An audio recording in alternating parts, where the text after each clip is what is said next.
요한 현장 압축이라는 제목으로 사도행전 13장 4절에서 12절 말씀을 가지고 하나님 말씀을 증거하겠습니다. 할렐루야. 주위에 계신 성도들과 축복의 인사를 나누겠습니다. 참 행복해 보이십니다. 세상을 행복하게 만드는 해피바이러스가 됩시다. 해피바이러스가 됩시다. 우리 인생의 모든 문제는 하나님을 떠나면서 시작이 된 것입니다. 그러므로 우리가 가지고 있는 모든 문제는 하나님을 만나서 하나님과 함께 지내면 끝이 나는 것입니다.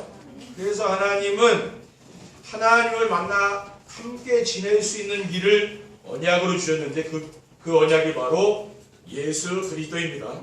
그런데 지금 우리의 현장에는 이러한 그리스도를 몰라서 고통당하며 죽어가는 사람들이 너무 많습니다. 그래서 하나님은 죽어가는 현장을 살리도록 우리에게 237 전도를 위한 새로운 시작이라는 말씀을 주시고 오늘도 237 전도를 위해 필요한 현장 압축이라는 메시지를 주신 줄 믿습니다.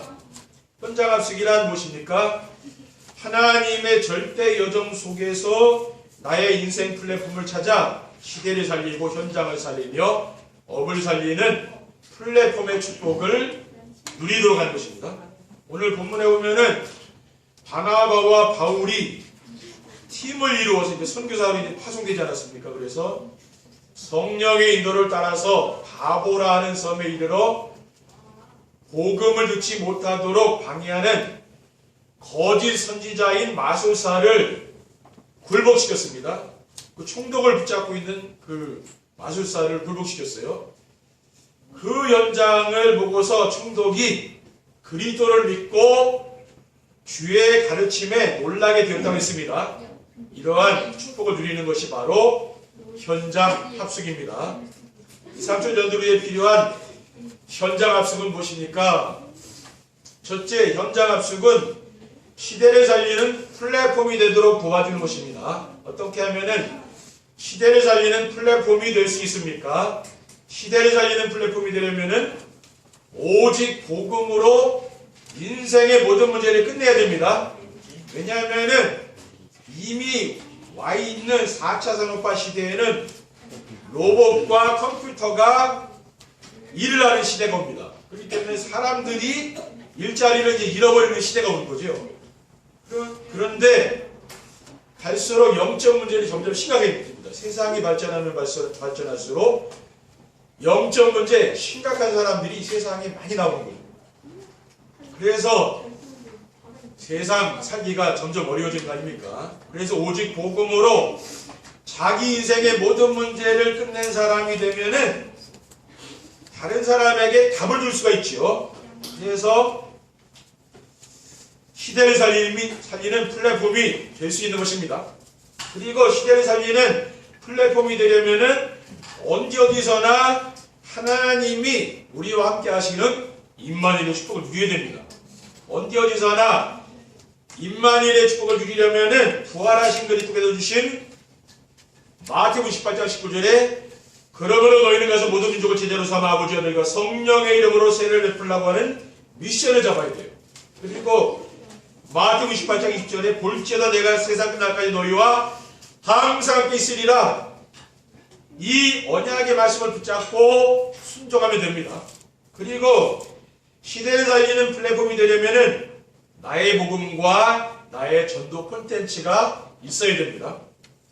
둘째, 현장 압축은 현장을 살리는 플랫폼이 되도록 도와주는 것입니다.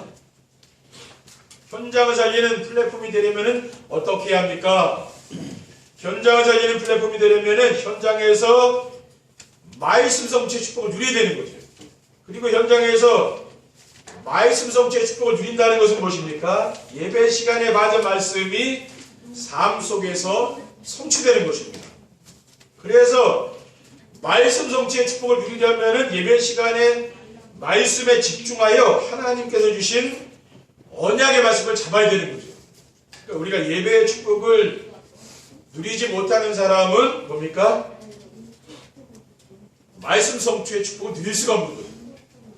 그리고 현장 살리는 플랫폼이 되려면은 현장에서 하나님의 시간표를 두어야 됩니다. 하나님의 시간표는 세계복음화를 중심으로 되어 있습니다. 그러므로 하나님의 시간표를 누리려면은 삶의 중심이 세계복음화가 되어야 됩니다. 어떻게 하면 세계복음화를 할 수 있습니까? 가장 먼저 복음이 오직이 되어야 되는 거죠.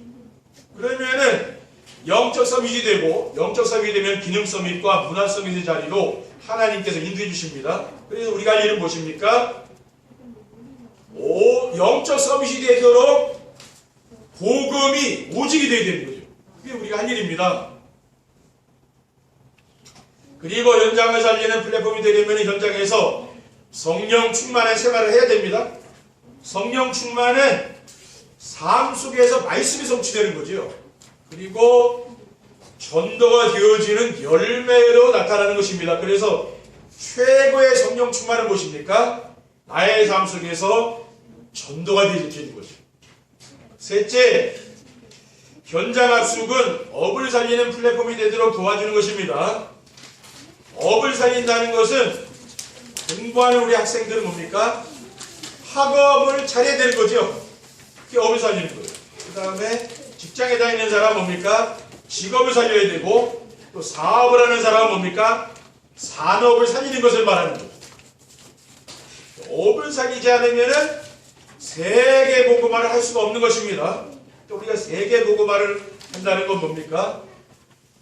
우리가 지금 하는 그런 업 있죠? 그렇죠. 내가 하는 일, 그걸 살리는 걸 말합니다. 그게 바로 세계 복음화입니다.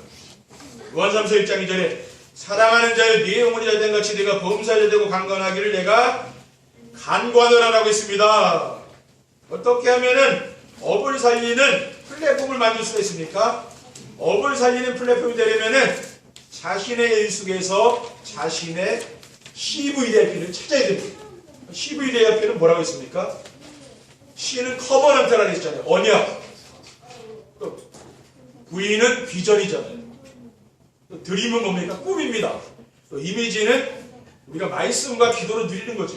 플렉티스는 뭡니까? 우리가 실천해야 될 것. 요것을 찾아서 누리는 걸 말해요. 잠언 3장 5절에 6절에 보면은 너는 마음을 다하여 여호와를 신뢰하고 내 명철을 의지하지 말라. 너는 범사의 글을 인정하라. 그리하면 내 길을 지도하시리라고 했습니다. 그리고 업을 살리는 플랫폼이 되려면은 자기가 하는 일을 전도 시스템으로 만드는 거죠.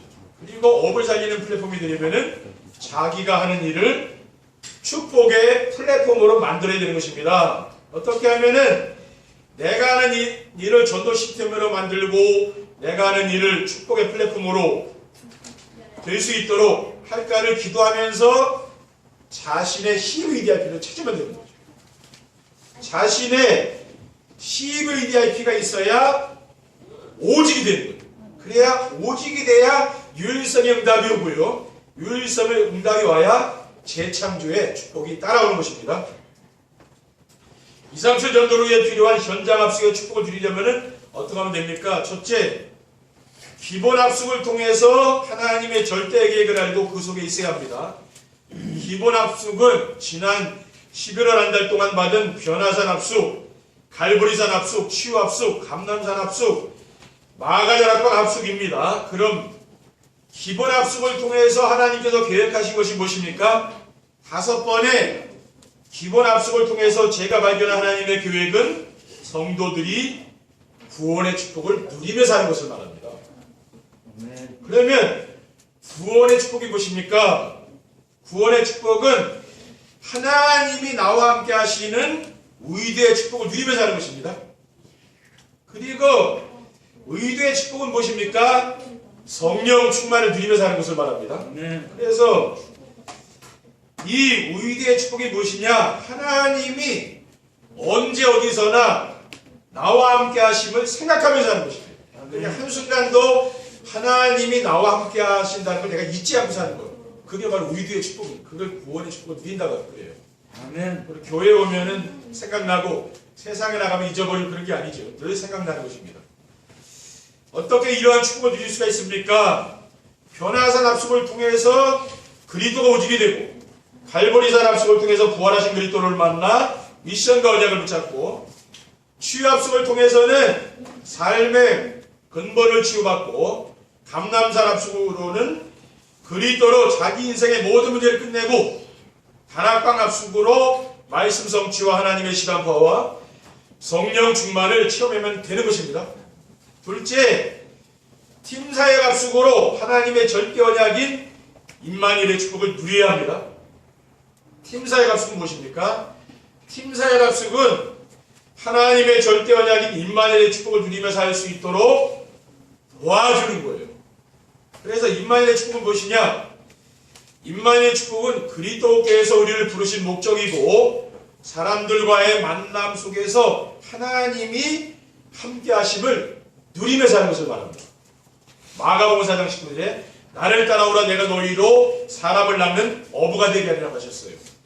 그리고 마가복음 3장 13절에 15절에 보면은 또 산에 오르사 자기가 부르는 자들을 원하는 자들을 부르시니 나온지라 이에 12는 세워졌으니 이는 자기와 함께 있게 하시고 또 보내자 전도도 하며 귀신을 내쫓는 권능도 가지게 하라 하시며를 하고 있습니다.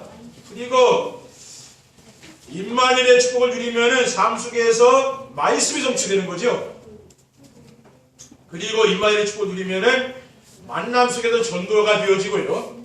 임마누엘의 축복을 누리면은 만남 속에서 제자가 세워지는 것입니다. 이러한 하나님이 우리와 함께 하시는 임마누엘의 축복을 누려야 시대를 살리고 현장을 살리며 업을 살릴 수 있는 플랫폼이 만들어지는 축복을 누리게 되는 것입니다. 이건 내 힘으로 되는 건 아니잖아요. 그렇죠? 하나님이 우리와 함께하는 그 힘이 있어야 되는 거예요. 그래야 살릴 수 있다는 거예요. 왜냐? 현장에는 지금 죽어가고 있잖아요. 그렇죠? 현장에. 그 죽어가는 현장을 우리가 살려야 되는 거예요. 셋째, 현장 합숙으로 하나님의 절대 여정 속에 있는 나의 인생 플랫폼을 찾아야 합니다. 하나님의 절대 여정 속에 있는 나의 인생 플랫폼이란 시대를 살리고 현장을 살리고 업을 살리는 것입니다. 어떻게 하면 나의 인생 플랫폼을 찾을 수가 있습니까? 먼저 하나님의 시간표 속에서 오직 복음으로 의도의 축복을 누리며 사는 것입니다. 그래서 하나님의 절대 여정이라는 것은 하나님의 절대 계획을 말하는 거예요. 그래서 오직 복음으로 하나님이 나와 함께하는 의도의 축복을 누리며 사는 것입니다. 의도의 축복은 나만 혼자 있는 시간에 정시예배나 정시기도를 통해서 나와 함께 하시는 하나님을 누리는 거예요. 그래서 우리가 강단의 말씀을 매일 듣는 정시예배를 드리는 거죠. 그리고 그 말씀을 붙잡고 내가 기도하는 것을 정시기도라고 하잖아요. 그렇죠? 다니엘이나 믿음의 영웅들을 보면 뭐가 있었습니까? 혼자만이 복음 누리는 시간이 있었다고 말이죠. 그러면은 나의 복음과 나의 전도 콘텐츠가 나오게 됩니다. 그리고 나의 복음과 나의 전도 콘텐츠를 가지고 있으면은 하나님께서 만남의 축복을 통해서 임마누엘의 축복을 누리도록 해주는 거죠. 그러니까 내가 만나는 사람이 또 하나님이 우리와 함께하는 것을 그 사람이 이제 보게 되는 거죠. 그렇죠? 그때부터 뭡니까? 전도가 되어지고 제자가 세워지는 것입니다. 그래서 참전도는 무엇입니까? 우리의 삶 속에서 우리와 함께 하신 하나님이 주변 사람들에게 보여지고 전달되는 거죠. 어떻게 하면은 내가 하나님이 나와 함께 하는 것을 내 이웃 사람들이 보고 알 수 있을까? 그것만 우리 생각하면 됩니다. 그렇죠? 그것을 전도라고 하는 거예요. 그래서 우리는 전도를 하는 것이 아니고 되어지는 것이라고 하는 것입니다. 아멘. 우리가 혼자 있을 때 의도의 축복을 누리면은 하나님의 시간표에 따라 되어지는 것이 전도입니다. 그러니까 어미닭이 21일을 알을 품으면은 병아리가 나잖아요. 어릴 때 보면 그 병아리 태어나잖아요. 그렇죠? 품기만 하면 따뜻하게 온도에 맞춰서 품기만 하면은 이렇게 병아리가 나오잖아요. 그렇죠? 그와 같이 우리가 복음을 누리기만 하면 뭡니까? 하나님의 은혜 속에서 내가 뭐 기뻐하고 감사하고 찬양이 나올 거 아니에요. 우리 얼굴도 변화되고 그러면은 뭡니까? 거기서 그 복음 누리면 그 열매도 나온다 그 말이에요. 그걸 전도라고 한다 그 말이에요. 우리 그 시간이 있으면 되는 거죠. 우리의 삶 속에서 전도가 되어지면 어떻게 됩니까? 시대와 현장과 업을 살리는 원네스의 축복을 누리게 되는데 이것이 바로 하나님의 절대정입니다. 그래서 하나님의 절대여정은 시대와 현장과 업을 살리는 원네스의 축복을 누리는 것이죠. 그러니까 여러분 삶 속에서 하나님과 함께하는 축복이 내 직장과 내 산업 현장에 우리 가정에 나타난다 그 말이 그렇죠. 그거는 우리의 힘으로 되는 건 아니잖아요. 하나님의 그 능력이 나타나는 것이지 우리의 노력으로 되어지는 건 아니라고 말이죠. 그렇죠? 성령의 능력으로 되어지는 거 아닙니까? 그 축복을 누리자고 말이에요. 결론입니다. 2, 3절 전도를 위해 필요한 현장 압축의 축복을 누리면 어떻게 됩니까? 첫째, 시대의 재앙을 막는 전도자의 축복을 누리게 됩니다. 혼자서 의도의 축복을 누리고 만남 속에서 임마누엘의 축복으로 전도가 되어지는 사람은 시대의 재앙을 막는 전도자의 축복을 누리는 사람입니다. 하나님은 우리를 이러한 재앙 막는 전도자의 축복을 누릴 수 있도록 기본 압축과 팀사의 압축에 이어서 오늘 현장 압축이라는 말씀을 주신 것입니다. 오늘 말씀을 나에게 주신 하나님의 언약으로 붙잡고 시대의 재앙 막는 전도자의 축복을 누리시기를 주님의 이름으로 축원드립니다. 이 말씀에 순종하고 따라가면 되는 거죠. 우리 할 것밖에 없습니다. 둘째, 현장에 없으면 안 되는 꼭 필요한 사람이 됩니다. 기본 압축으로 그리스도가 움직이게 되고 팀사의 압축으로 말씀 성취와 하나님 시간표와 성령 충만을 체험하게 되면은 현장에서 만나는 사람들에게 답을 줄 수가 있습니다. 우리가 복음을 누리면은 어떻습니까? 삶의 여유가 있죠. 그리고 삶의 여유가 생기면은 주변 사람들이 영적 문제가 보이잖아요. 그렇죠? 대부분 사람들은 자신의 문제를 포장하고 있다니까요. 그리고 오히려 성공한 사람, 이런 사람들이 영적 문제가 더 심각해요. 그렇죠? 알고 보면은. 많이 가진 사람들, 그런 사람들이 가정 문제, 경제 문제, 자녀 문제 그런 게 더 많다니까요. 알고 보면 그래요. 근데 그게 포장이 돼서 감춰져 있기 때문에 부끄럽고 수치스러운 거는 사람이 드러내질 않잖아요. 그게 모를 뿐이지 그 감춰져 있다는 거예요. 대부분 사람들은 자신의 문제를 포장하니까 그렇죠. 그러니까 문제 없는 사람은 세상에 아무도 없다는 거예요. 그래서 인생의 답을 가지고 있는 우리는 그렇죠. 그리스도로 인생의 답을 가진 우리는 뭡니까? 어떤 현장에서는 없으면 안 되는 꼭 필요한 사람이 되는 것입니다. 왜? 현장에는 지금 복음 전해줄 그 문제만 많지 답이 없잖아요. 그렇죠? 우리는 답을 주는 사람이잖아요. 그러니까 꼭 필요한 사람이라는 거예요. 마지막으로 업이 하나님의 축복으로 형통하게 되어집니다. 많은 사람들이 사업에 성공하여 하나님을 기쁘시게 해드리려고 하는데 그 생각을 바꿔야 됩니다. 내가 사업을 크게 해가지고 하나님께 헌금을 많이 드리면 하나님이 기뻐하겠습니까? 대부분 사람들이 그렇게 생각하는데 그게 아니라고 말이에요. 우리가 하나님을 기쁘시게 하면은 하나님은 우리가 하는 그 일을 축복해 주시죠. 하나님은 전능자이기 때문에 우리의 도움이 필요하지 않죠. 하나님이 우리의 도움이 필요합니까? 우리가 하나님의 도움이 필요한 거잖아요. 그러기 때문에 하나님이 지금 무엇을 기뻐할까 그 생각을 하면 되는 거죠. 우리 성도님들께서 한 주간 살면서 하나님 뭘 기뻐할까? 나에게 뭘 원하실까? 그거 생각하면 되는 거예요. 그러면은 하나님이 의대의 축복을 누리는 사람에게 형통한 복을 준다. 하나님이 요셉을 따라다니면서 복을 줬잖아요. 왜? 의대의 축복을 누리는 사람. 우리가 할 건 그거예요. 하나님이 함께하는 축복을 누리면 됩니다. 그러면은 형통한 축복이 오는 거예요. 우리가 형통하게 되는 게 아니죠. 그렇죠? 그 산 증인이 바로 요셉이고 온 교회의 식주인 역할을 감당했던 가이오죠. 우리 성도님들이 오늘 말씀을 언약으로 붙잡고 시대와 현장과 업을 살리는 축복을 누리시기를 축원드립니다. 어떠하든지 여러분이 가 있는 그 현장을 살리라고 살리면 되는 거예요. 그게 전도예요. 그렇죠? 전도는 다른 게 아닙니다. 죽어가는 그 현장, 그렇죠? 죽어가는 사람, 그 사람 살리는 걸 말합니다. 아멘. 여러분들이 한 주간도 여러분이 먼저 살아나시고 여러분 주위 사람을 여러분 산업을 살리시기를 주님의 이름으로 축원드립니다. 기도하겠습니다. 주님 감사합니다. 오늘 주신 237 전도로에 필요한 현장 합숙이란 귀한 말씀을 우리가 언약으로 붙잡고 의디와 임마누엘과 원네스의 축복을 누릴 수 있도록 축복해 주시옵소서. 주 예수 그리스도의 이름으로 기도드립니다. 아멘.